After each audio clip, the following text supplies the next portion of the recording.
Pop Mania has finally come to Warhammer.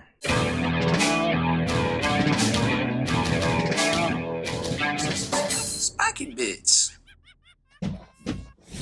Welcome back, Hobby Maniacs. I'm Baer from SpikyBits.com, and the collectible crack from the mainstream gaming and comic and pop culture scene has finally landed in Warhammer 40k with these crazy little vinyl, I don't even know, little figures. I thought they'd be bigger than this, but I was looking at the different ones at GameStop. Special shout out to my new friends at the GameStop at the corner of Skybow and Yadkin Road in Fayetteville, North Carolina.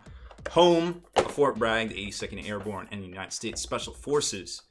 So I was out scouting the location, actually, of the new Games Workshop store that's coming to Fayetteville, and just to check it out and see if anybody was in there and say hi. It's not open yet. It'll be open in June. But I happened to stop by this store right here, and guess what? They had a complete set of the pops. I didn't even know it was out yet. It was just on a lark. But hey, we did it. So we got them. We're going to open these guys up. We got that guy and his brother Marines are right here. As far as packaging goes, it's actually pretty easy to open them up and pull this little guy out right here. And he's pretty cool. He's articulated. He's a little head moves right like that. And it's a little girthy, like pretty hard, like chunk of PVC vinyl. I believe they are. I don't know. It just definitely reminds me of a vinyl type PVC material that I'm sure they mold at a very decent cost. Now, size wise, he's about 4 inches tall. Like I said, I thought they were a little bigger. How many comments about that are going to be below here in like 2 seconds? But that being said, this is literally the size of a pop figure. Now, these go for about $12, which I think is the standard pop price unless they're on clearance. I think they're like $8. I'm learning about this whole phenomenon myself. I know people have tons and tons of these things. They're like the Beanie Babies of the collectible world right now. But, you know, it is what it is. So he's head moves. Yo, you talking to me? Or... for the Emperor. So it's pretty neat little model. And here's how he sizes up to an actual figure from the Warhams. There's an intercessor and a little bit more of a purple, like kind of royal blue instead of this more ultramarine, or maybe vice versa. I don't know. But either way, I definitely like the styling of it. He's going on the shelf for sure.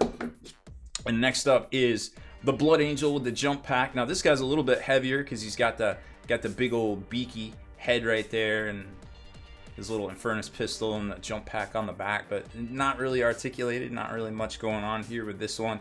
But he's got some, he's very colorful, that's for sure.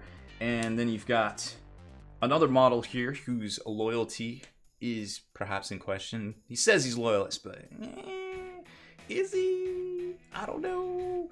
So he's got his sword and his little robes and all sorts of things. And I honestly, when I look at this, I get kind of a Link vibe, little Zelda action going here. I know, maybe it's because of the kind of the whole pop reduced kind of look and feel and the artsy, and they worked a lot with Warhammer artists. I think Sarah Kaiser worked on these. From the sketch work, it looked like some of her work. She does fantastic stuff now, working with the Warhammer community and Warhammer proper.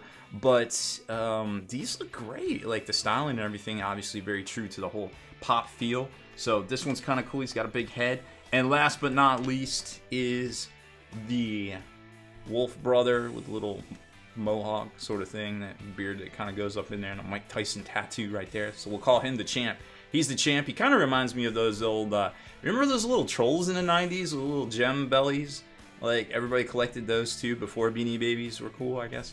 So that's what he kind of reminds me of. But definitely styling's pretty neat, and I mean, it seems like everything you'd expect from a pop figure is here. I don't really know. Obviously, drop some comments if there's something's lacking or something. I just don't know enough about pop figures, but hey, this is definitely a Space Wolf pop to me. You know what I'm saying? So that is pretty neat. Like I said, $12 at GameStop.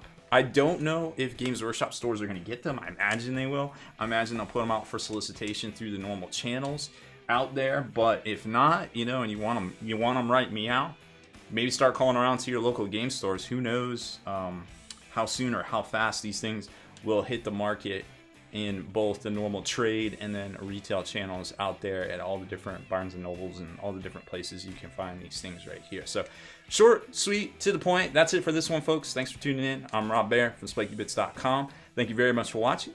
Make sure you hit that subscribe button and turn on notifications so you can be the very first to like and comment on all our videos.